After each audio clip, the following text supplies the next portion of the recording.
দেখো আমি নারকেল দিয়ে আজকের এই কাবলি চানা বানাচ্ছি। তার জন্য মশলাটা আগে একটু ভেজে নিয়েছি, এবার এই নারকেলের ভিতরে দিয়ে দেবো। আর এইদিকে ছোলাটা নুন দিয়ে সেদ্ধ করে নিয়েছি, এবারে মশলাটা ভেজে এতে দিয়ে দেবো। আমি আজকে জিরা তেজপাতা ফোড়ন দিয়েছি আর নারকেল ভেজে এটাকে বানাচ্ছি। এই দেখো নারকেল দিয়ে, তোমরাও একবার করে খেয়ে দেখবে। আজকের মায়ার কিচেনে এটা দেখাচ্ছি, মায়ের রান্নাঘরে। এই দেখো আমি একটু ভুলভাল বলি, সেটাই তোমরা সোজা করে দেখো। দেখো আমার মশলাটা ভাজা হয়েছে। এই দেখো একটা শুকনো লঙ্কাও ফোড়ন দিয়েছি, একটু লাল লঙ্কার গুঁড়া দিলাম, একটু ধনের গুঁড়োও দিয়ে দিলাম।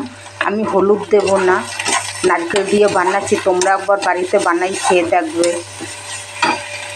এরপরে দিয়ে দেবো একটু চানা মশলা, এটা আমি ভেজে নেব। দেখো একটু গরম মশলা গুঁড়ো আমি দিলাম। এবার ভালো করে ভেজে আমি চানাটা ঢেলে দেব। দেখো আমার চানা হয়ে গেছে, এবারে নামিয়ে দেব। তোমরা এরকম নারকেল দিয়ে একবার খেয়ে দেখবে। দেখো উপরে থেকে একটু নারকেল দিয়েছি, ধনে পাতা দিয়েছি, এবার উপরে থেকে একটু ঝুরি ভাজা দেব। তোমরা চাইলে এমনিও খেতে পারো, রুটি দিয়া লুচি দিয়া সব রকমের খেতে পারবা, ভাত দিয়েও খেতে পারবা। এই দেখো উপরে থেকে একটু ঝুরি ভাজা, কত ভালো হয়েছে জিনিসটা।